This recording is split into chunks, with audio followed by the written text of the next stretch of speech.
Já, við ætlum að halda áfram að ræða pólitík eins og við gerum flesta daga núna fram að sveitarstjórnarkosningum. Í þetta skiptið ætlum við að ræða það hvort umræðan málefnaleg, hvað verið að kjósa. Þetta kannski ein innihaldslausasta stjórnmálabarátta hér í Reykjavík sem að maður hefur orðið vitni að, sumir halda því fram. Við búum svo vel hér á samstöðun að við erum með ágætis tengslanet og þekkjum margt gott fólk sem finnst gaman að tjá sig og margir vera róttækir og gagnrýnir og eitt þeirra Atli Þór Fandal, vertu velkomin. Takk. Það er þetta með inntak stjórnmálana núna fyrir borgarstjórnarkosningarnar. Eru þessar kosningar eitthvað? Já, það hljóta að vera eitthvað en ég hef svona haft gaman að því undanfarið að að kannski fylgjast svolítið bara með skilaboðum stjórnmálaflokkana og já, bara svolítið bara imponeraður yfir því hvað þeim tekst að tala ekki neitt eða tekst einhvern veginn bara já þetta svona einhver algjör svona TikTok-væðing sko eða eitthvað bara það sem að þú veist öll vötn renna alltaf til bílastæða og og ég veit að fólk rosa þreytt á bílastæðamálum og eitthvað svona en sko það mætti halda að, og það sumt fólk sem trúir því að hér sé sem sagt bara bara viðvarandi aðför að einkabílnum svo ekki og það objectively ekki þannig það sem sagt þannig að það hefur fjölgað mjög á Íslandi ekki bara síðast 10 ár heldur hefur bara hefur okkur fjölgað frá frá draumalandinu þar sem hann Davíð Oddsson var gerði allt rétt og það var frábært að búa svona með það hvernig sem við tala Já.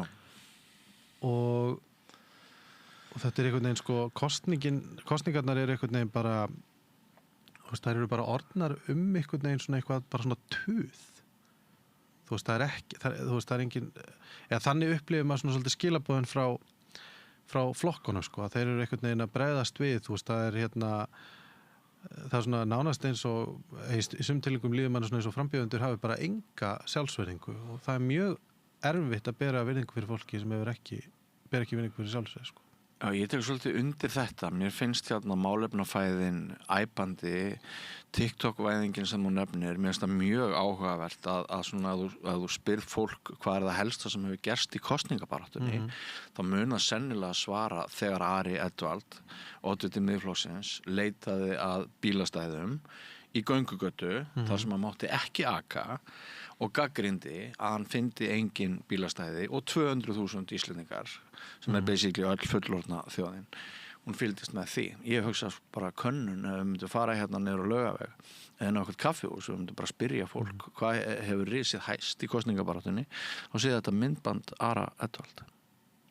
Já, og kannski það sem svolítið merkilegt við það að af sannri miðflokksmennsku þá gat hann ekki beðist afsökunar heldur sneriði bara upp í eitthvað grín og bjóð til svona einhverjar ástæður sko. Hann gat ekki bara sagt já, heyrðu, ég var bara í ruglinu heldur, þú veist sko, auðvitað það samt, þú veist, það verið að kjósa eitthvað og alveg sama hvað reyndir að halda öðru fram þá sko eru stjórnmálin ekki bara orðræðukeppni, þú veist, það hún fjallar eitthvað, af því að það eru ákvarðanir teknar sem skipta máli þannig að og þess vegna kannski þetta svolítið áhugavert sko, það eins og menn sjá sko harða hlaupum frá því að standa fyrir eitthvað. Ég verð nú reyndar að segja sko að mér hefur þótt oddviti Sósíalistaflokksins koma bara, þú veist, koma mjög vel á óvart. Ég meina hún sko einhvern veginn sýnir alveg að mínu viti fram að það, þú veist, að þú getur alveg mætt í viðtöl og þú getur alveg talað eitthvað og þú getur alveg útskýrt flókin mál og þú getur ekki eins og flókin, bara þú veist, mál sem að einhverju varðar, þú veist, og mér veist hún Hún ein örforra sem að ræðir hugmyndafræði í viðtölum. Já, sko, hún ekki bara hugmyndir, hún líka sko það að gera eitthvað. Ég meina hún talar, hvernig hún til dæmis talar borgarlínu, þú veist, það lýsir þekkingu, ekki flótta. Já. Og svona, ég aðeins sko velti fyrir mér sko hvort að þegar maður hefur séð að undanfarnar kosningar að, þú veist, að flokkarnir eru svo tómir. Þú veist, þetta eru bara einhvern veginn svo óbáslega tómar skeljar. Þannig að þú veist að það er svo að verða ekki til inn í þeim, það er svo að verða ekki til leiðtogar, það er svo að verða ekki til hugmyndir, það er svo að sé ekki eitthvað svona kjarnastarfsemi sem að gagnast í raun og veru kjörnu fulltrúanum og svona, þetta er ekki formaði flokkar, þannig að þú veist. En er það ekki vegna þess að þetta er ekki lengur fjöldahreyfingar, þetta er ekki lengur svona stofnanir sem að fólk á ýmsum aldri tekur þátt í og ræður á einhverjum fundum, er þetta ekki núna bara eru þessi flokkar ekki skeljar fyrst og fremst yfir frambjóðenduna sjálfa og einhverja litla hópa og er það ekki bara einhver svona vandi sem að er erfitt að finna lausn á? Jú, en sko það getur sko það er samt þannig bara með alla starfsemi að þú þarft að byggja eitthvað upp, þú þarft að það þarf að vera ástæða fyrir þáttöku og ég meina það getur verið ein ástæða fyrir þáttöku að bjóða fram og það getur önnur að hafa gaman og svo getur maður verið að vaksa sem persóna, þú veist, þú getur verið að læra eitthvað og annað slíkt sko. Og svo auðvitað eiga að vera til eitthvað gæði og ég meina gæðin sem stjórnmálaflokkar þurfa að búa til er að þeir þurfa að verða eitthvað hreyfingar sem geta í raun og veru leitt í gegn breytingar, geta búið til coalition í kringum hugmyndir, af því að þú veist, pólitík snýst ekki neitt annað en að ná coalition í kringum þína stefnur. Og ég meina það þarf að vera gaman líka að taka þátt í stjórnmálum eins og öðru, sko. Þannig að, en ég veit ekki, þú veist, kannski er eitthvað svona uppgjöf gagnvart í hvað kallar hann mikla vinnu að gera hluti og oft svona leiðilega vinnu. Já, það veltur upp spurningunum hið altrúíska eða sko sérhagsmunni að ég man eftir því til dæmis þegar ég bjó út á landi að fólk það var gríðalegur félagsauður í félagsstarfseminni sem átti sér stað, hvort sem það var inn í einhverju stjórnmálarhreyfingum eða einhverju kvænfélagi eða góðgerðarfélögum eða hjálpar starfinu sem var að verða að vinna og svona. Sko, sumir segja að við séum færst eitthvað til, við séum alveg svo sjálfleg. Þannig að stjórnmál sko sem hugsjón fyrir fjöldan, við að reyna að finna einhverja leiðir fyrir fjöldan. Sumir segja að þarna sé ákveðin kreppa. Tekur þau undir það að þetta séu sjálflegari stjórnmál núna heldur við stundum séð og það kunna skýra innihaldsleysið? Já, ég sko, þú veist, ég held að sé alveg hægt að taka undir það en sko kannski með þeim fyrirvara maður svona kannski maður veit ekki alveg hvað veldur. Nei. En þú veist, ég myndi allavega að segja þú veist að það eru einhverja vísbendingar það að félagsauður fari minkandi þá allavega innan þessa flokka. Já, mér sýnist það. Það er auðvitað svona ákveðin þannig að líka eitt sem búið að gerast er að svona tvisturinn í gangi á því hvernig upplýsingum er dreift samfélagi við höfum ekki þá getur lengur sem við höfðum sko að þetta er ekki alveg miðlægt en en já, maður svona bara maður einhvern veginn tekur eftir því að þú veist að það eru ekki mjög stórar það er svona eitthvað flótti frá stóru hugmyndunum sko. Þú veist, við erum með þú veist eins og ég tek eftir sko Viðreisn talar svolítið leikskóla eins og þetta séu hilluvörur, þú veist eins og þetta sé bara spurningum að reisa fleiri gáma og þú veist Viðreisn hefur náttúrulega sjálf verið í meirihluta þannig að þau ættu alveg að geta skilið það sem flokkur að það byggja upp leikskólakerfi og efla það, þú veist krefst mikil að vinnu og fjárfestingar en þú veist borga sig margsins tilbaka en einhvern veginn þú veist þú veist, kannski til að fitta þetta í TikTok myndbandi eitthvað, þú veist, þá einhvern veginn þarf bara að smætta þetta niður bara einhvern veginn, þú veist, kerfið á bara að virka og það svona einhvern veginn þemað hjá öllum sko, bara þú veist, já, það bara eins og fólk hafi einhvern veginn vaknað og verið bara, já þú veist, það fullt af fólki búið að reyna þetta áður og það bara ekki búið að ganga nógu vel og samt allir óánægðir, en þú veist, ef að ég mæti í stjórnmálin, þá bara, og ég verð bara með einföld skilaboð, það bara, þú veist, að kerfið eigi að virka. En máli sko að það virkar ekkert bara af því að það virkar. Það bara ofsalega vinna að láta hluti virka. Það þarf, þú veist, mikla fjárfestingu líka þegar út af þessum skala. Það mikla fjárfestingu, það þarf kunnáttu, það þarf, þú veist, að kunna vega og meta upplýsingar, það þarf verið að taka við feedbacki og eitthvað svona. Þannig, þú veist, hugmyndir það að mæta bara og bara skera niður mannréttinda skrifstofu og bara skrapa af einhverja fitu og þá bara einhvern veginn verður þetta allt í lagi og bara, þú veist, menn bara virka og það komið bara hérna eitthvað draumaríki, þú veist, kannski þetta sjálfhverfa, en þetta sko fyrir að fyrsta bara, þú veist, þetta bara ofboðslega einföld sýn á hlutina og það erfitt að trúa því að þetta sé það sem fólk sé að selja að því að það trúi þessu, sko. Það bara, þú veist, það bara ekki séns að fólk, sko, raunverulega hafi einhvern veginn ákveð að fara í pólitík talið sig hafa eitthvað fram að færa og það sem það hafi þurft að færa fram væri bara hvað þetta væri ógeðslega einfalt að reka þetta en allir aðrir höfðu bara einhvern veginn klúðra þessu. Þú veist, þetta ekki, þú veist, það ekki hægt að kaupa þetta, sko.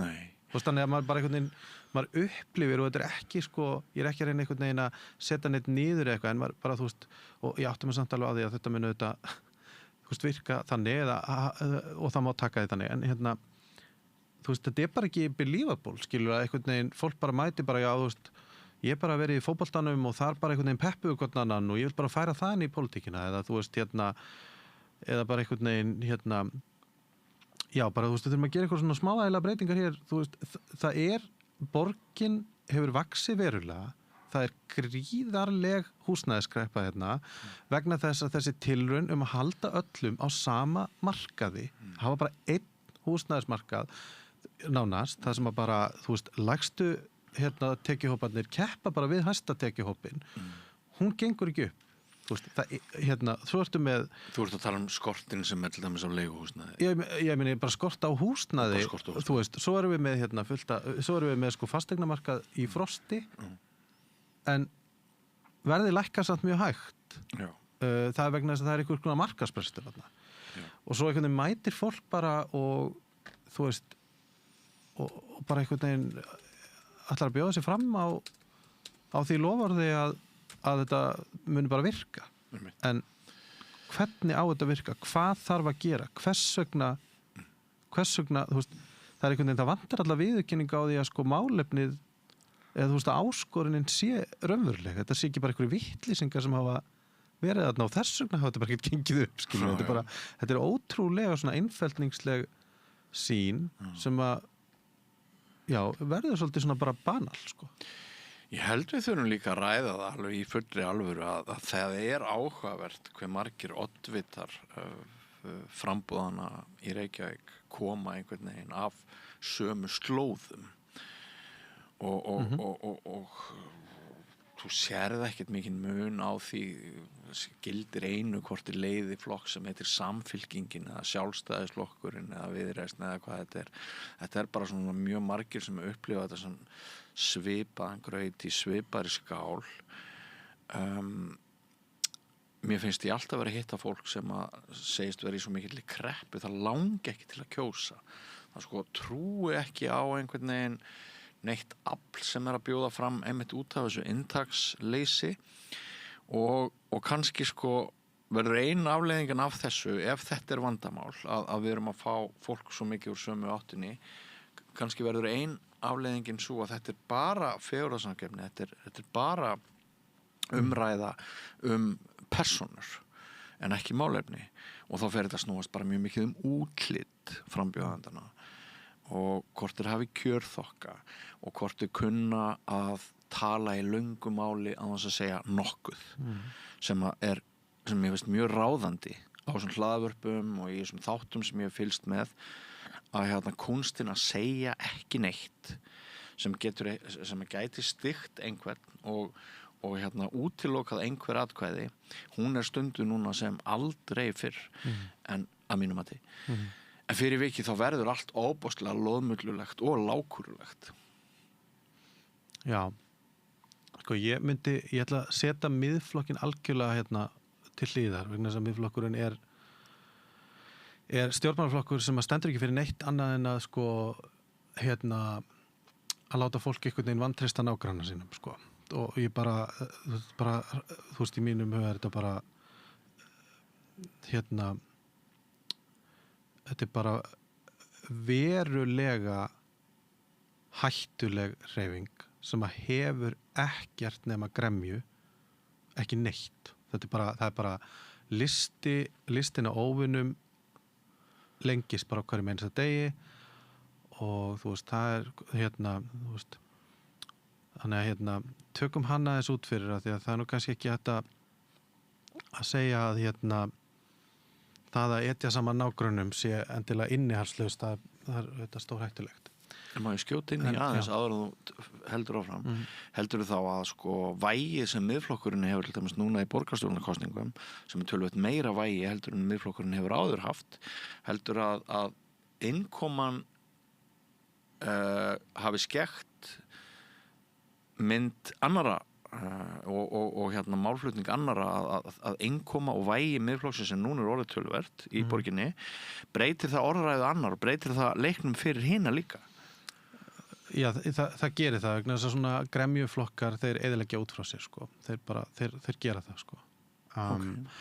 En ef við tökum það aðeins til hliðar því að þú veist, og það er alveg endilega við getum talað um miðflokkin sem er alveg stórfurðuleg hreyfinga af fólki sem skortir hreinlega tilfinningagreind og vill bara fá að vera skítalar í friði á þess að eitthvað gagnrýna á. En að það sem sko þetta einhvern veginn sko gerir það verkum að menn verða svo sko, eru bara einhvern veginn alltaf að bregðast við, skilur, bara einhvern veginn alltaf að bregðast við einhvern veginn svona hugmyndur sínum það að öllum finnst þetta ótrúlega leiðilegt og öllum finnst þetta ótrúlega tilgangslaust og eitthvað svona, en sko pólitík þó hún geti virkað stjúpid og leiðileg, sko, þá snýst hún í alvörinu eitthvað, vegna þess að það er verið að handlera með mjög mikla hagsmuni og mikla fjármuni og semst þetta hefur bein áhrif á líf fólks. Það hefur bein áhrif á líf fólks að hér séu lélegar samgöngur og þú getur sagt sko séu lélegar samgöngur eða lélegar samgöngur fyrir einkabílinn, sko, þetta hefur bein áhrif. Og þannig að það er til dæmis alveg hlutur sem er hægt að ræða, en þá verður að vera hægt að ræða það og þú veist, og vinna sinni okkur laust. Það hefur bein áhrif á líf fólks að þurfa að brúa bilið frá barneignum og til leikskóla, sko. En á einhverju tímabóti þá náttúrulega þá að vera eitthvað rými til þess að hætta að kenna sko öðrum af því að þú veist, það er oft bara ástæðar fyrir þessu. Það er til dæmis ekki þannig að það sé bara einhver hugmyndafræðileg kergja sem valdi því að leikskólamálin séu ekki nógu góð, sko. Þetta er sko flókið kerfi að reka, það er skortur á fólki til að starfi því, það þarf að bæta vinnuaðstæður. Þú veist, þetta eru alvöru hlutir. Þannig að ég held að sko það er eitthvað búið að gerast, það er eitthvað sem veldur því að það er orðið bara mjög almenn nálgun að stjórnmál snúist ekki neitt. Þetta sé bara einhver orðræðukeppni, þetta sé bara einhvern veginn spurningum það að vera svolítið fyndin eða segja eitthvað sniðugt eða að vinna sko argumentið. En það er engin tilgangur í því að vinna argumentið ef þú ætlar svo ekki að nota þann sigur í neitt, sko. Þannig að það er kannski það sem að maður tekur eftir, varandi þú veist hvaðan fólki er að koma að þá auðvitað, ég meina það er nánast orðið spurning hvort að miðflokkurinn og sjálfstæðisflokkurinn ætti ekki að gera upp sko sem samstæða, því að samgangurinn er svo gríðarlegur, sko. Það er eiginlega orðið erfitt að sjá það að þetta séu sko tvær sjálfstæðar hreyfingar. Þess að samgangurinn á milli fólki að milli af fólki er svo yfirgengilegur.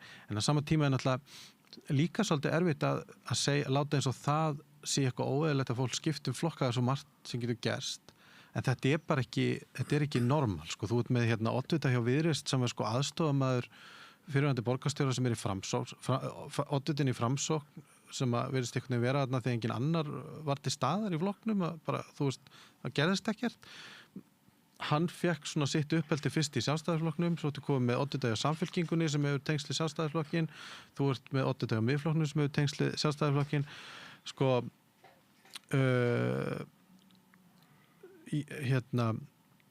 það svolítið skrítið sko að Sjálfstæðisflokkurinn einhvern veginn hefur aldrei mælst lægri og aldrei verið einhvern veginn minni áhugi á því sem hann hefur fram að færa en þá einhvern veginn sko taka hinni flokkarnir sér til og auka framboðið á sjálfstæðismönnum sko. Ég meina það er eitthvað mjög skrítið að gerast og ég held að svarið sé bara mögulega að það er enginn þarna. Það er enginn í þessum flokkum. Þetta eru bara tómir flokkar og þeir eru bara búin að vera það svo lengi að nú erum við farnir að sjá það. Sko. En svo vorum að nefna á þann, þetta væri bara skeljar. Tómar skeljar.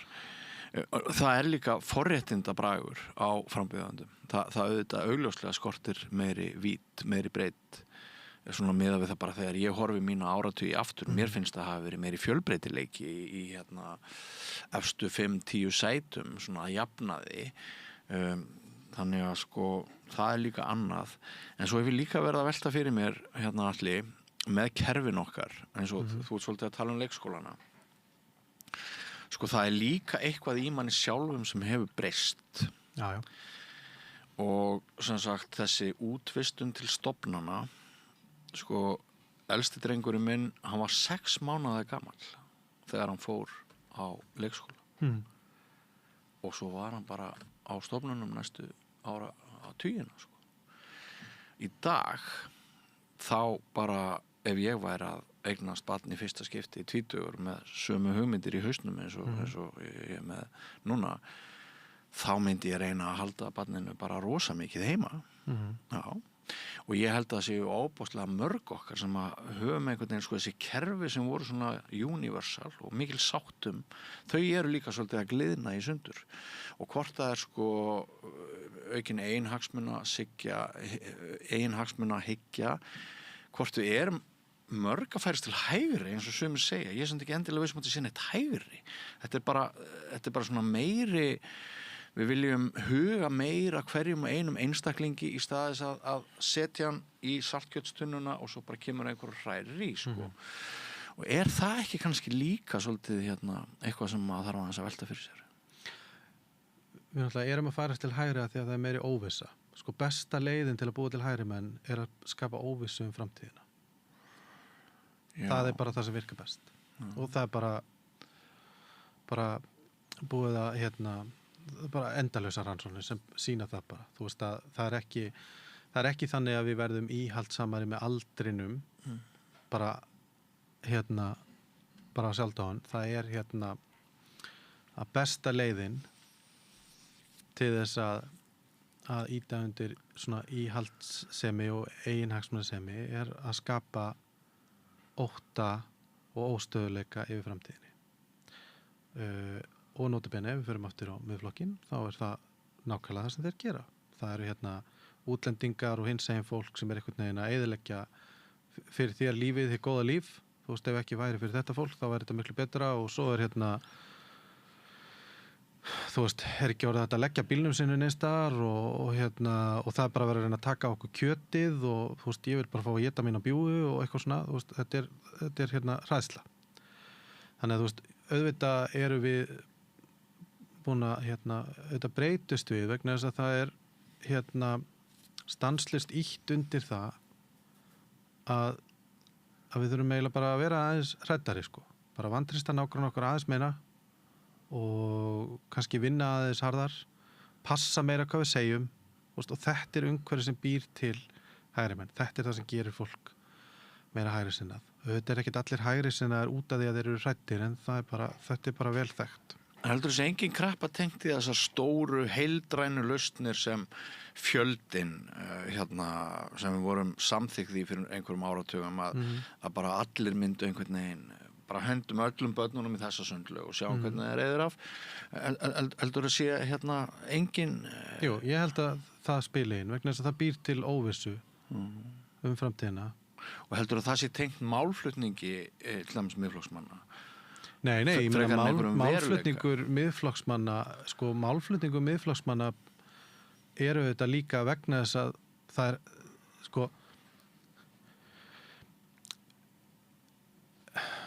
þetta snýst, þetta er raun og svona megin upplýsingar sem eru sko hlutir sem að það sem hún tekur sko upplýsingar sem eru að einhverju leyti réttar og rammaðar inn, þú veist, með hætti sem að stenst enga skoðun.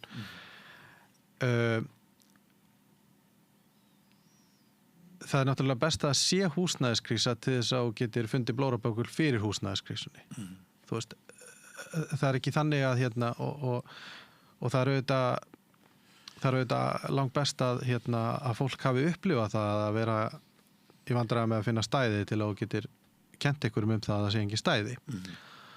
Þannig að þú veist, auðvitað hefur það áhrif, það hefur áhrif að að það er búið að þú veist, fólk hefur kannski ástæðu til þess að upplifa það að kerfið taki ekkert jafn vel utan því. Ég meina það er bara talsvert ströggl fyrir mjög stóran part af fólki að vera til. Það er bara talsverð vinna að búa á Íslandi sko. Já. Og þannig að sjálfsögðu þú veist það sem ég er að segja er að ég er ekki að segja að það séu ekki vandamál, ég er að segja að hluti af vandamálinu er það að þú veist að við erum með stjórnmálaflokka eða ég meina þú veist já, miðflokkurinn gengur kannski lengst í svona gremjupólitík, þar að segja gremja sem er aldrei með neina lausn, það er aldrei neina lausn, þeir segja bara við munum leysa þetta, aldrei hvernig, aldrei hvað það ætla að gera, aldrei hvað það myndi kosta, aldrei hverjar afleiðingarnar eru, þetta er bara þú veist ekki treysta hinum, treystu mér og bæði vegi þú veist þá eru ef ekki verið fyrir útlendingana þá væri lífið miklu betra og muniði hvað alltaf gott í gamla daga, það er það sem ég er að segja þú veist, þetta er gremju stjórnmál, þetta er bara svona grievance politics. Það er allt annað en að segja þetta er ekki nógu gott og það þarf að laga það og við getum, þú veist, og við erum með stefnu sem segir, gerir þetta. Þú veist, það er allt annað vegna þess að þá ertu að, þú veist, það er ekki gremja að vera ósáttur við að eitthvað virki ekki, en það er gremja að vera bara alltaf að kenna ykkur finna bara blórabökul en koma aldrei með eina lausnir og það er bara ný gremja á hverjum einasta degi. Þú veist, það bara strætó virkar ekki og svo bara sjáðu hvað er ógeðslega óhreint og svo er grasið ekki slegið og þú veist, og svo eru útlendingar og munið í gamla daga hvað allt var gott þá gátum við byggt upp Breiðholtið og svo bara er verið að taka okkur bjúuna. Þetta er gremja. Það er engin lausn í þessu og svona tala miðflokkurinn. Og þeir þurfa á því að halda að þú vantreystir nágranninu. Þess vegna er þetta svona sérstakt stjórnmálafl. Og þess vegna geta aldrei viðurkennt að þeir hafi gengið yfir línuna, aldrei viðurkennt að þeir hafi sagt eitthvað ósatt, aldrei viðurkennt neitt. Af því það er ekki hægt. Af því þetta er bara alltaf einhverjum öðrum að kenna. Þetta snýst bara blórabökul. En hinum megin getur vel verið að þú veist viðbröðin við þessu vegna þess að það virkar ekkert að reyna að rökræða gegn þessu. Þú verður að tala hvað þeir eru að gera, ekki nálgast, þú verður að tala sko munstrið og taktíkina en ekki nálgast einstaka mál vegna þeir eru alltaf með afsökun í hverju einsta máli. En það getur vel verið að það hafi þessi áhrif og auðvitað er það þannig að það er bara mjög margt sem að hefur ekki verið sinnt hérna. Við vorum hérna með ríkisstjórn til dæmis. Sko, við vorum með ríkisstjórnir frá 2013 eiginlega þar til þessi ríkisstjórn tók við sem bara sinnti engri fjárfestingu sinnti bara engri uppbyggingu. Nei, og líka bara með borgar meiri hlutan að það náttúrulega hefur mælst með mikil óánægja gagnvart honum einnig. Já, en hann heldur samt alltaf og hann heldur vegna þess að alternatífið er ekki nógu gott og það er kannski, þú veist, til að reyna að einfalda málið, það er kannski málið. Við erum með ríkisstjórn núna sem er við völd vegna þess að hún er langbesti kosturinn sem er í boði. Sama dag og barnamálaráðherra fer og þú veist einhvern veginn í viðtal og ver Ingo veð og Guð og talar eins og afnýtuna sinni á loftslagsvánni þá mætti náttúrulega fulltrúi stjórnarandstöðunnar Jón Pétur Simpson sama dag og þú veist, við erum með nú Strókaði út og bara, ég meina bara, þú veist, og bara neldið algjörlega inn, þú veist, út af hverju við erum með núverandi ríkisstjórn, þú veist, ég meina hver ætti Þú ert að segja að þótt einn ráð þeirri ríkisstjórninni skýt upp á bak, þá fáum við strax einhvern veginn samanburðardæmi úr minnihlutanum. Ég er að segja sko að kapphlaupið á botnin er bara búið að vera svo svakaleg Kapphlaupið á botninum. að það er bara þannig að maður velur bara einfaldlega að standa með því sem er skást og það getur vel verið og þar kemur aftur, það getur vel verið að sá meirihluti sem að hafi verið í borginni, þetta er náttúrulega ekki búin að vera sami meirihlutin en í grunninn er þetta sama blokkin, við getum kallað það að hún sé ekki nógu góð og standist ekki ítrustu kröfur. Ég held að en vandinn er svo augljóslega að kapphlaupið á botnin hefur verið svo svakalegt að ég meina alternativ er bara ekki til staðar. Sko, mér finnst fólkið í heitubottunum tala fjarlægð á milli borgarfulltrúana og elítunar þarna í fínum stólunum sko, og almennings, stjórnsýslu kostnað gríðarlega háan, það er verið að skera niður alls konar góðum mál til þess að það sé endalaust hægt að auka stjórnsýslukostnaðar og óbúslega margir millistjórnendur. Það er ekki bara einhver umræða frá hægrinu, það er bara staðreynd. Svo er það svona ákveðin ákvörðunarfælni, skortur á hugrekki, skortur á því að tímasetningar haldi, borgarlínan er náttúrulega bara eitthvað grátt ský, bara einhver þoka. Við erum búin að ræða þetta allan tíma, við vitum aldrei hvort hún kemur eða hvernig og eðlilega missir fólk trú á fólki sem talar bara alltaf eitthvað en gerir aldrei neitt. Og það er ekki vörn að kenna alltaf öðrum segja bara já það eru hin og nágrannasveitarfélög, nei það er ríki að stað og þessu og svona. Þú verður þá bara að koma með einhverja lausnir. Þannig að það er líka ýmislegt þarna sem að ég held að valdi ákveðnu svona vantrausti og margir sem að veit ekki hvort er alltaf kjósa eða hvort það skiptir einhverju máli, hvort er kjós til vinstri eða hægri. Mér finnst það óvinnu mikið þessa kreppu og ég held að skýringarnar séu fjölmargar. Ég meina það þetta, við búum alltaf í samfélagi þannig að að það eru fjölmargar mismunandi skoðanir á hlutum, skýringarnar eru alltaf fjölmargar og það er kannski eitthvað sem við þurftum að vera betri að ræða eða hafa betri innviði til að ræða.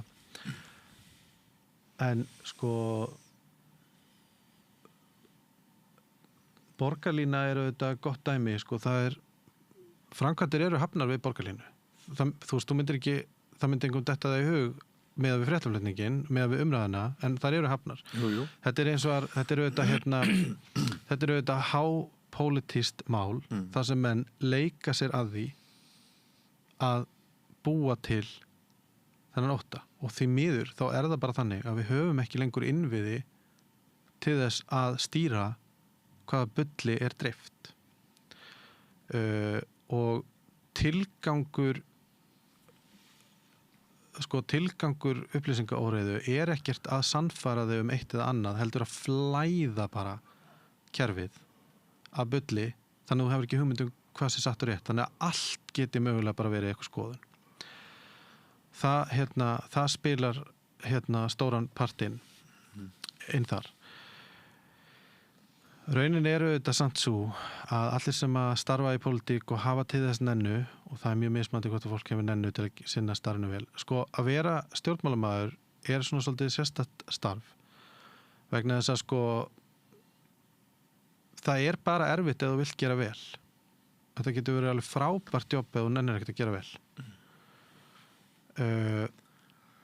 Og þetta er bara svona svolítið eins og vatnið, þú veist, vatnið rennur bara það sem er auðveldast að vera og sama á við stjórnmálamenn og sérstaklega til dæmis þingmenn. Það er svona 10% af þingmönnum sem að vinna 90% af vinnunni, sko. Hinnir eru bara á Facebook að tuða og dreifa bara einhverju rugli og bara finnast eitthvað. Og það bara slær talsett í gegn, meðal annars hjá fjölmiðlum. Þannig að þú veist, það eru þetta eitt, en staðan er samt sem svo að að það er bara umtalsvert betra að búa í Reykjavík núna heldur en fyrir 10 árum. Það er bara umtalsvert betra og enn betra heldur en áður en R-listinn var.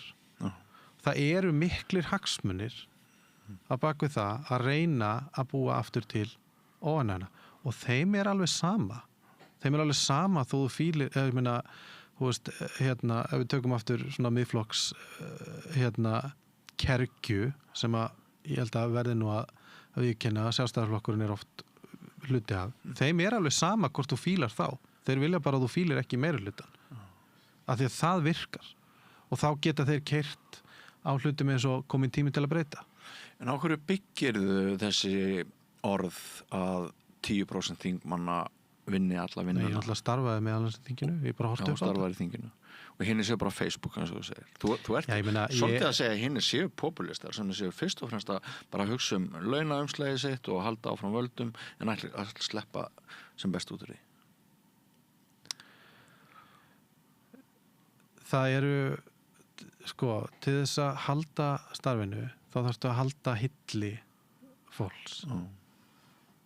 Og það mun erfiðara að halda hilli fólks með því að vinna þessa vinnu vel heldur en með því að segja að vinna þessa vinnu vel. Ég meina ég held að það sé ekki upplifun eins að Sigmundur Davíð mæti vel í vinnuna. Nei. En hann sinnir pólitíkinni. Hann sinnir því að fara hérna og hitta fólk og segja þeim hvað allt sé vitlaust og hvað sé verið að ljúga þeim og svona. Já. Þetta bara ein leið. Já.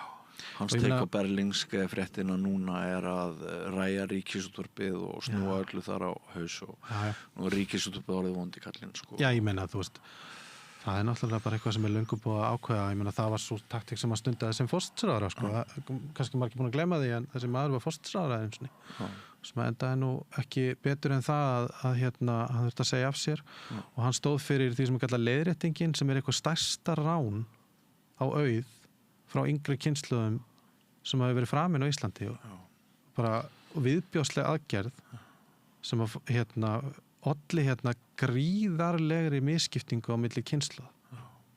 Það má alveg fara rök fyrir. Og þannig að, en allavega, svo við höldum okkur dettum ekki í það að vera bara í gremjunni sjálfur, sko, en þú veist, pólitík snýst ansi margt, en það bara, þetta þannig starf að það getur bara í ákveðnum tilvikum verið mun vinsælla að eyða tímanum í það að gera grín af pólitíkinni og hvað þetta sé allt saman tilgangslaust og skrifa greinar hvað allir aðrir í pólitíkinni séu vitlausir, heldur en að setjast niður og skrifa frumvarp, heldur en að fylgja eftir eigin stefnum, heldur en að, þú veist, að reyna að gera þetta vel, af því að þetta flókið. Það þú veist, en það ég meina, það ekkert mál að birtast bara og segja bara, heyrðu, hvað með sjálfakandi bíla, munu þeir ekki bara leysa þetta? Eða kannski við ættum að fá gervigreind til að reka ljósin. Heyrðu, hvernig væri við myndum bara minnka stjórnsýsluna? Sko, miðlæg stjórnsýsla hjá borginni 2% á kostnaðinu. Fólk getur bara lagt hana niður 100 sinnum, sko, og þú veist, með sömu reikningum þá bara að segja, heyrðu, leggjum hana bara niður 100 sinnum og þá eigum við bara 100% aukningu í lausafé. Þú veist, Ég var á fundi bara sjálfur út af vegna félagasamtaka sem að ég tengist við fulltrúa borgarinnar bara fyrir skemmstu. Mér finnst það hræðileg upplifun, mér finnst það mjög kafkaísk upplifun. Mér finnst bara mjög mikil fjarlægð á milli mín og þessara persóna sem áttu að vera svona að þjónusta okkur fólkið í sjálfboða hreyfingum og svoleiðis. Það getur alveg, bæði getur alveg verið sagt, sko, þú getur bæði verið með undirfjármagnað og lélegt og þú getur líka verið með offjármagnað og lélegt. Ég meina, sko... Svo getur líka bara verið að tala með eitthvað attitude sem getur verið... Já, svo getur líka bara verið eitthvað attitude. Ég meina, þú veist, þannig að, þú veist, ég held að, þú veist, við erum ekki að fara að, við erum ekki að fara einhvern veginn að leysa hvert vandamáli við þetta borð, en það kannski, þetta samtali nú reynda búið að fara allt annað en ég einhvern veginn hafði hugsað, séð fyrir mér í morgun, en Er það gott eða óvænt? Bara, það gerðist bara, skilur ég veit ekki, en þú veist, kannski, ef við reynum að fara þangað sem að, þú veist, það sem ég ætla að reyna að meina, að við hljótum allavega geta orðið sammála það, þú veist, að það eitthvað það er eitthvað að, þú veist, við erum hérna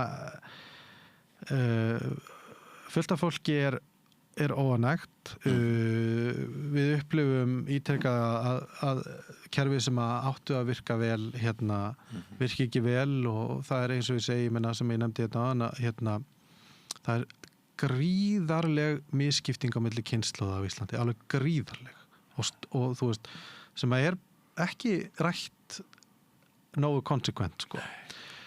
Hérna, en þá er kannski niðurstaðan sko, þó að hérna maður leyfi sér það kannski að fá ekki alveg að koma með lausn akkurat núna. Niðurstaðan er að við ættum allavega að geta verið sammála um það að það væri talsvert fengið með því að reyna aðeins að auka fagmennskuna og getuna hjá flokkunum. Af því að það til dæmis hefði mögulega komið í vekk fyrir það að oddviti Miðflokksins hefði farið að kvarta yfir bílastæðaleysi á göngugötu. Þú veist, af því að það er, þú veist, flokkur með einhvers konar faglega stjórnsýslu hefði geta haft einhvern starfsmann sem sagði, heyrðu, þetta er nú reynda göngugata og ég er ekki viss að það sé sniðugt að sýna þetta. Þannig að þú veist, við getum kannski verið sammála um það að hérna, að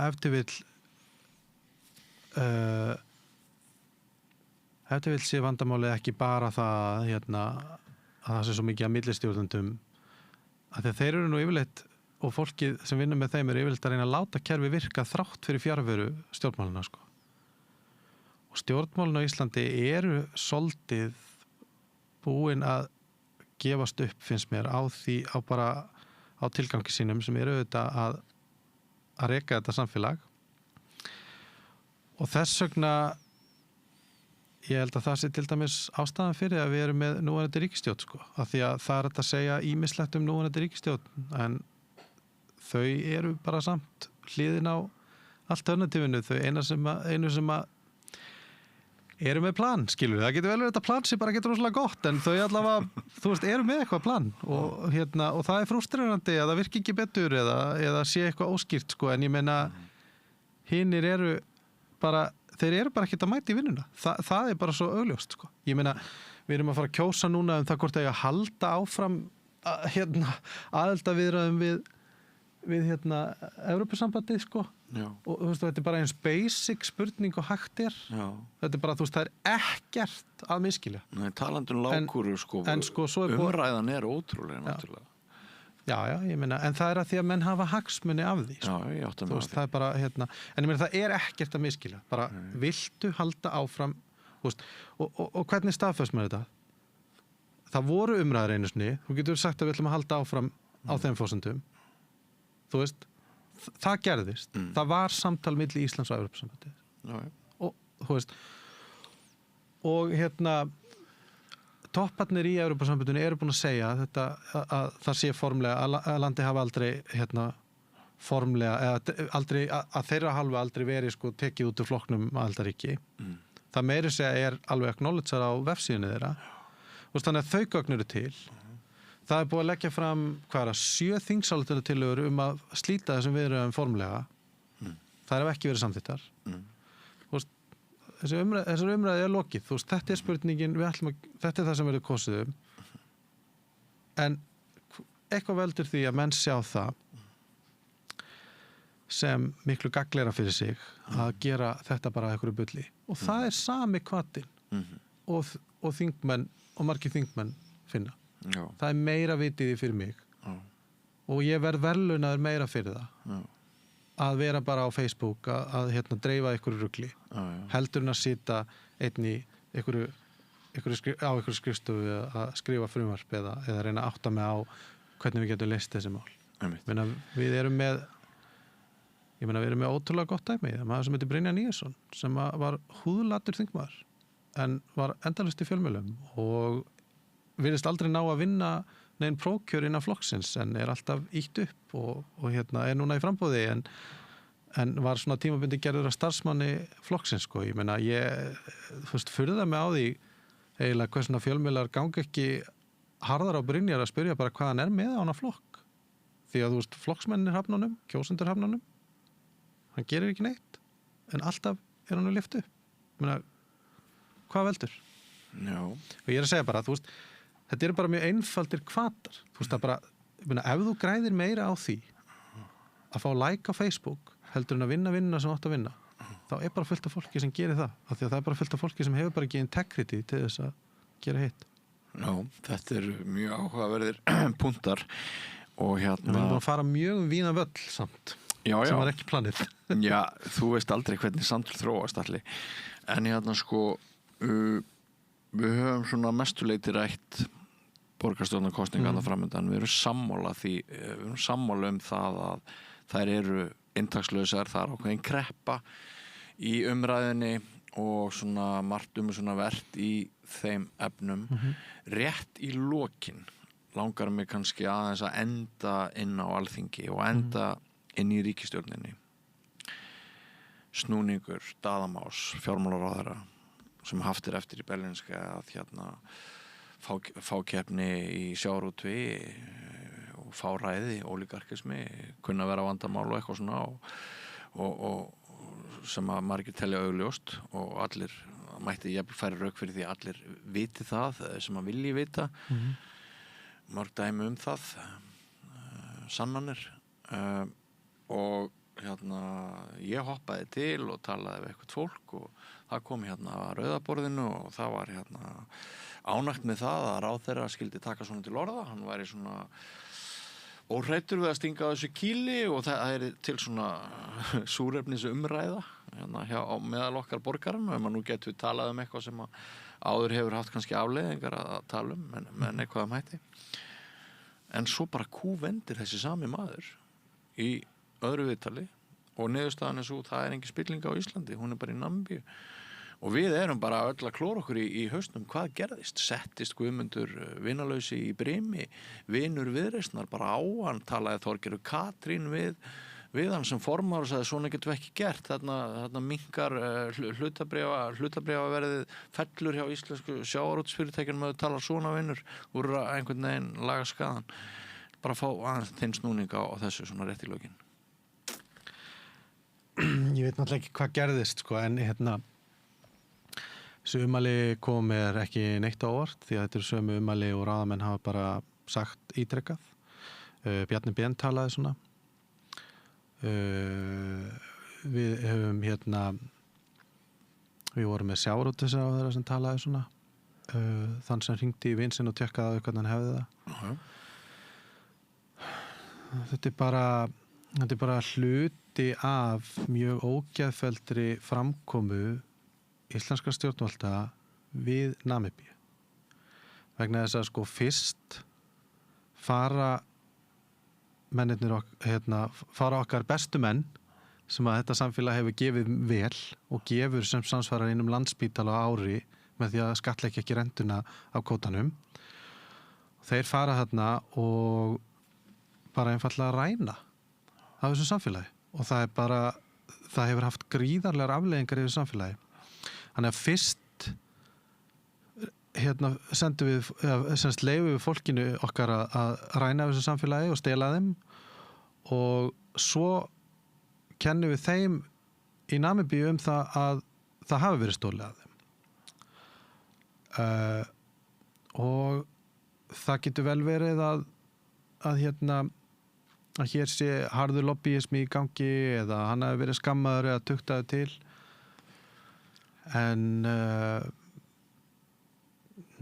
ég held að einhverjum tímapunkti verði fólk nú bara svolítið að horfast í augu við það að þetta er bara ofboðslega gamaldags rasismi og það skiptir bara verulegu máli að hér afrískt ríki að ræða og það er ástæðan fyrir því að við höfum komið svona fram við Namibíu og reynt að klína þessu máli á þau og það er gert með hlutum eins og svona er bara stundaviðskipti þarna, það er allt fullt af mútum þarna, menn þú veist og þeir eru bara öðruvísi við og sko orðræðan eða sko hvernig fólk lýsir þessu þá er svona, fólk gæti allt eins sagt og fjármálar hefði allt eins geta sagt því að þeim var bara nær þarna í Namibíu að spilla strákunum okkar svona. Já.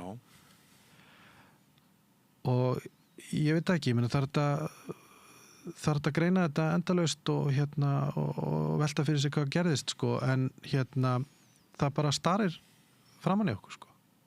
Þetta er rasismi. Við myndum aldrei leyfa okkur og stjórnvöld myndu aldrei leyfa sér þá framkomu sem að Namibía hefur verið sýnd í þessu máli gagnvart neinu öðru landi.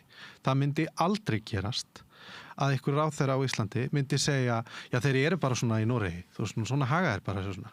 Þú veist, þetta er bara, eða í Bandaríkjunum, já menn bara þurfa að stunda mútur þarna, þetta er bara lokal kultúrin. Það myndi aldrei gerast.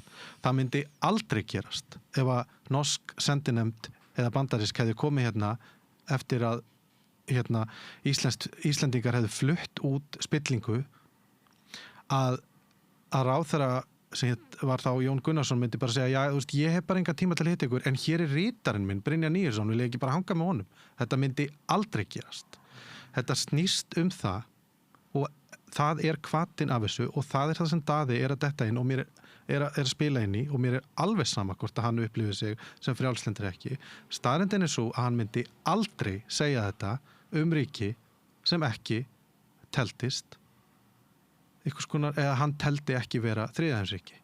Það er þannig í Namibíu að þar hafa þessi mál verið rannsökuð, þar hafa menn verið fangilsaðir, þar hafa peningar og eignir verið gerðar upp, þar var togarinn sem var notaður frystur og það er líka þannig í Angola, þar sem voru líka stjórnmálamenn sem var greitt fyrir, þar er líka búið að dæma menn.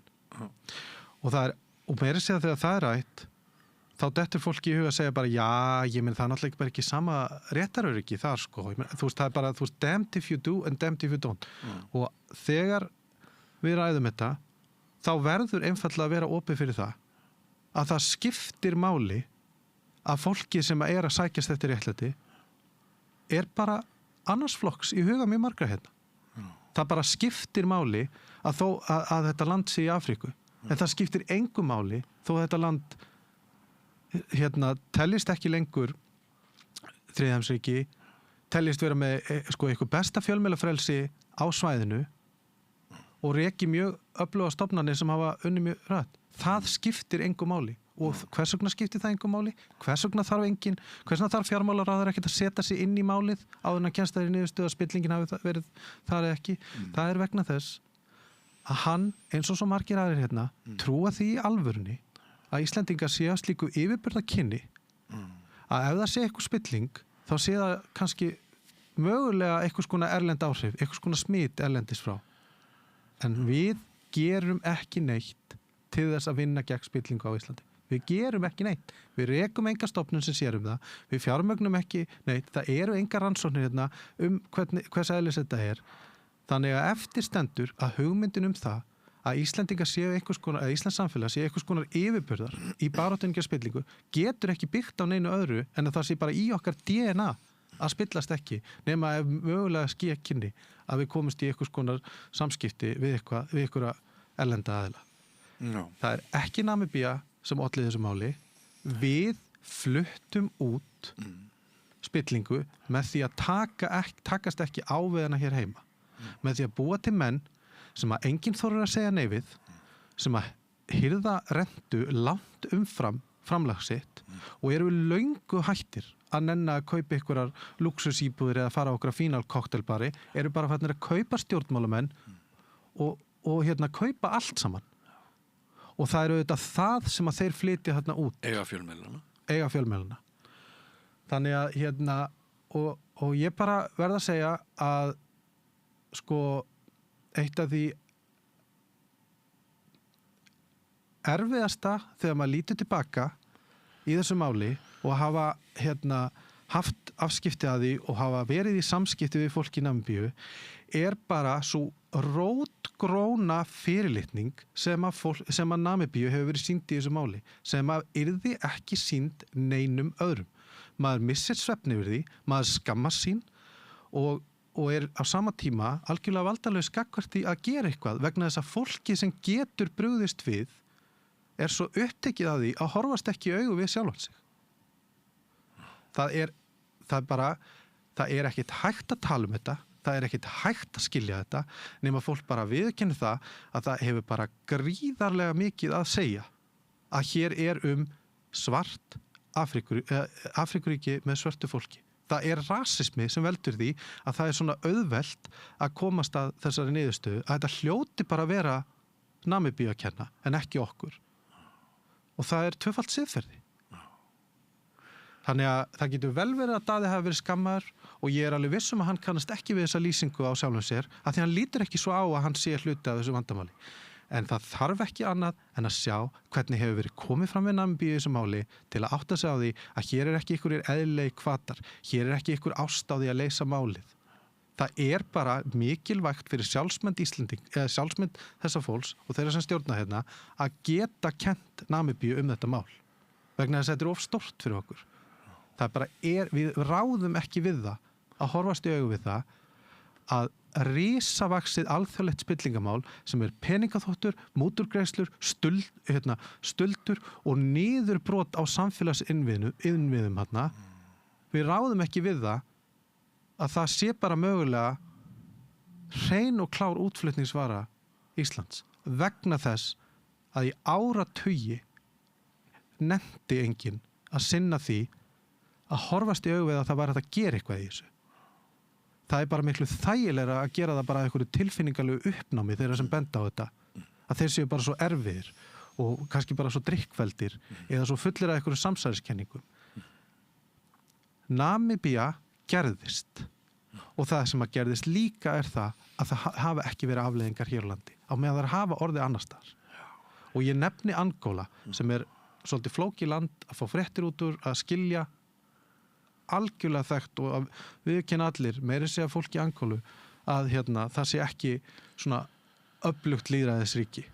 En þar meira segja búið að gera eitthvað. En hér ganga hér ganga menn bara lausir og grafa undan ríkisútvarpinu og skammast í fjölmiðlum og kæra menn fyrir meiðyrði og halda út einhverjum listum yfir fólk sem að hefur sagt þetta. Þetta bara ef að þetta fólk sem var stolið að væri hvítt, þá væri bara viðbrögð þeirra sem eru hérna við stjórn allt önnur. Og það verður bara að horfast í augu við það. Daði leyfði sér að tala svona um þetta vegna þess að þetta Namibía. Hann hefði ekki gert að það væri Frakkland og hann hefði ekki gert að það væri Þýskaland. Hann hefði ekki vogað sér að það hefði verið annað Norðurland. En þetta bara rann út úr honum mjög auðveldlega út af því að þetta Namibía. Og hann leyfði sér líka að líta undan til dæmis árásum einstærsta og öflugasta sjávarútvegsfyrirtækis Íslendinga, Samherja, á til dæmis blaðamanninn Helga Seljan sem hefur lýst því hvernig að honum var sótt, hvernig flugumenn voru ráðnir til þess að hálfu eyðileggja líf hans. Ég held maður geti bara sagt það. Það fór alla leið inn að heimilans og þetta hefur hann rætt og hann misti heilsuna á tímabili og svakalegar aðferðir til þess að þagga niður í fjórðavaldinu, fjölmiðlum, það reyna að breyta fréttaflutningi sem náttúrulega eitt af hættulegasta sem getur komið fyrir samfélag. Þegar öfl sem eiga mikið fé og marga snata út allt í samfélaginu eru orðin svo sterk að þau leyfa sér þetta sem ómótmælt af hálfu Samherja hvaða aðferðir voru notaðar. Þessu hefur ekki verið mótmælt sem Helgi segir. Að það mjög alvarlegt að mínum mati að Daði leyfir sér að segja það sem hann segir með litið til bara þessara sögu og ég get nú bara upplýst það svona í lokin að það sem fyrsta sem ég gerði þegar ég heyri þessi ótrúlega ummæli Daða Más var að ég sendi Helga Seljan enga skilaboð og þau voru kaldar færðu kveðjurnar frá Daða Má bróðir. Bara svona til þess að ljúka við þetta á þeim nótum því að það ekki eins og við höfum ekki dæmin það hvernig hefur verið unnið og hættuna á því að það verði haldið áfram að vinna. Þannig að já, ég veit ekki alveg þú talar rasismann og ég mér langaði bara að benda á þetta, þessa framkomu rífanu. Ég meina þú veist, kaupið þetta alveg en ég meina ég hvet fólk í alvörunni til þess að velta því fyrir sér og skoða hvernig hefur verið komið fram við Namibíu í þessu máli. Já. Hvers vegna sá Íslands stjórnvöld Namibíu ekki sem samherja í þessu máli? Af því að þau myndu gera það ef það væri einhver, þú veist, ég meina, stjórnmálunum myndi aldrei detta í hug að tala Frakkland eða Holland eða Spán sem einhvers konar óvinn í þessu máli. Ef þetta hefði gerst það. Þetta bara hefur allt með það að gera. Að þau bara líta niður á fólki þarna. Þau finnst þetta bara ekkit stór mál. Nei. En við komumst ekki lengra. Kæra þakkir fyrir komuna, Atli Þór Fanndal, og ég get sagt þér það og hlustundum áhorfendum samstöðurinnar það að ég hef sendt skilaboð til fjármálaráðherra og vonast til þess að hann komi hér að rauða borðinu sem fyrst og skýri mál sitt. En takk fyrir komuna. Takk. Og við höldum áfram. Annar kafli og öðruvís eftir andartak, ekki fara langt. Góðir fjölmiðlar eru mikilvægur partur af því súrefni sem sérhvert samfélag þarf á að halda. En góðir fjölmiðlar, þeir þurfa ekki endilega að vera hlutlausir, en þeir verða að vera sjálfstæðir. Alveg eins og góðir háskólar og traustir dómstólar þurfa að vera sjálfstæðir. Þeir þurfa að þjóna fólkinu, ekki valdinu. Ég heiti Þorvaldur Gylfason og ég styð samstöðina.